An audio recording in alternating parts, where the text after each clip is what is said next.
I received the ultimate custom LEGO World War II minifigures from a Battle of Normandy MOC. This video features a deeper look into the minifigures as well as the building process of the perfect diorama to display them. And the cherry of the cake will be my custom build Panzer IV Ausf G. Don't forget to like and subscribe and get it started.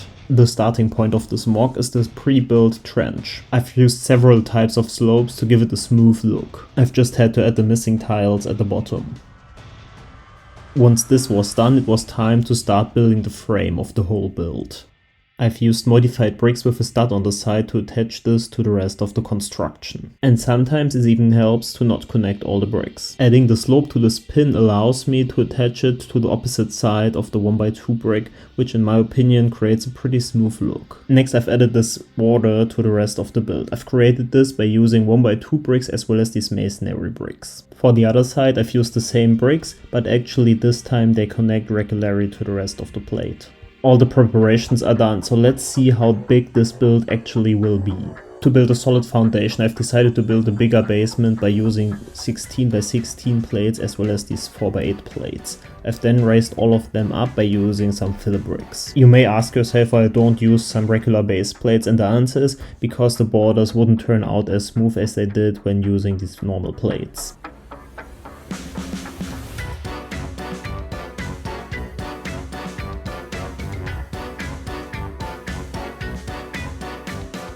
Let's add the third and final border to the build. I've therefore again used the 1x2 bricks and Arc 10.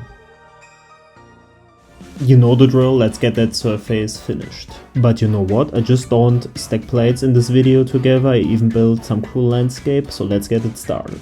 As I'm still trying to recreate the Battle of Normandy, of course the build needed greenery. To create a cool transition between the greenery and the dark tan trench, I've decided to use a bunch of wedged as well as curved plates. The corner tiles definitely helps a lot when creating these smooth transitions between different colors. And here's where the most repetitive work of the whole build gets started. As you can see, I'm stacking up a lot of plates, yes, again, which are this time mainly green because I want to build all the green grass field for this build. To keep the overall look more interesting, I've decided to stack up the build by several plates. But to keep you entertained, let's skip to future MOCs and take a closer look at the minifigures I've talked about in the beginning of the video. The minifigures I want to show you today are made by a Dutch company called the Mini Brick. I've got to show you 5 variants of a pretty interesting German uniform. Both torso and legs are printed onto reddish brown Lego parts, and as you can see, the torso is supposed to be printed as oak leaf camouflage and the trousers are .44. I have to say that I really like the combination of this,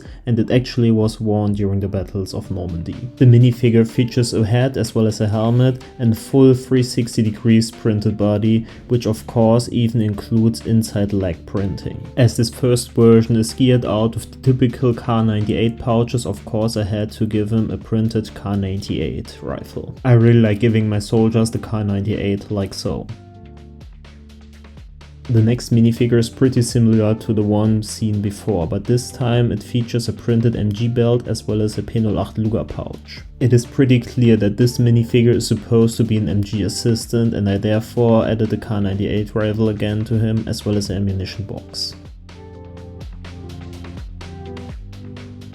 You may have guessed it, when we have an MG assistant, we also need the actual gunner, and here we go. The minifigure features a pouch which is supposed to carry tools, as well as again a P08 Luger. He is armed with the well-known German MG42. I've added a tripod as well as this ammunition to the gun. The next minifigure got to be my favorite, as it has ammunition pouches for the famous StG-44, also known as Sturmgewehr 44, which actually was the first automatic rifle in the world. To give the minifigure the most epic look, I've used this overmolded StG-44. These guns add a lot to the minifigure and highly collectible. Additionally, I've positioned this minifigure in a way where he is ready to battle.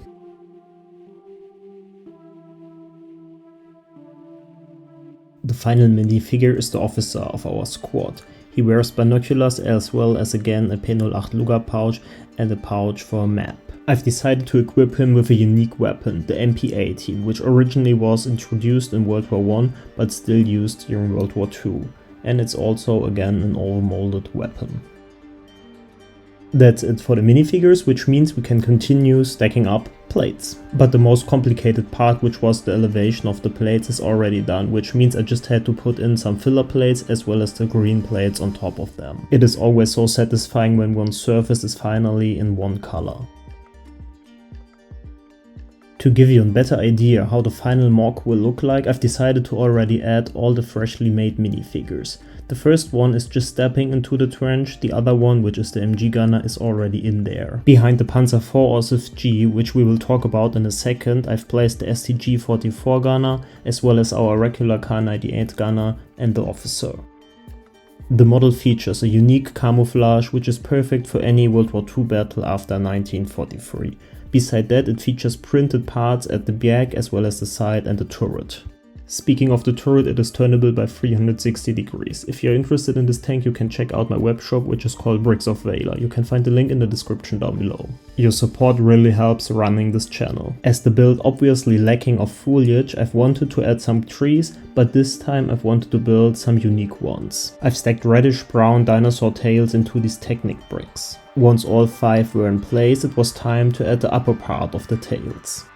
These allowed me to stack leaf pieces onto them, like so. I really like the natural shape of it, and you will see in a minute how they will look like when adding some smaller leaf pieces to them.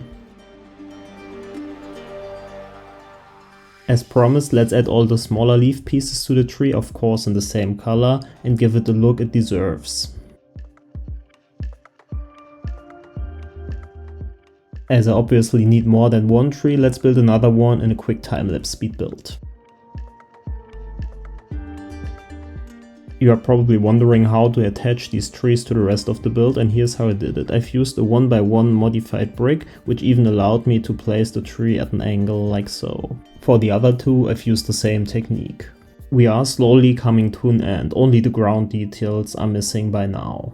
I've therefore started placing grass pieces all over the MOC. They even helped covering all the Technic pieces underneath the trees. In addition to that, I've stacked a bunch of leaf pieces onto the grass pieces. I know they are quite loose, but I really like the end result and how natural it looks. I've then repeated this technique at the last tree right here. As I really like the outcome of this technique, I've decided to even repeat it a few more times all over the MOC. In the end, I have to say this decision was completely right, as you will see in a second.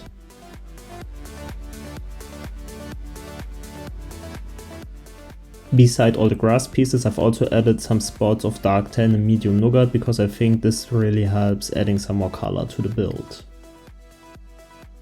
So let's add some final spots of the dark tan right next to the trench, and the build is finally done.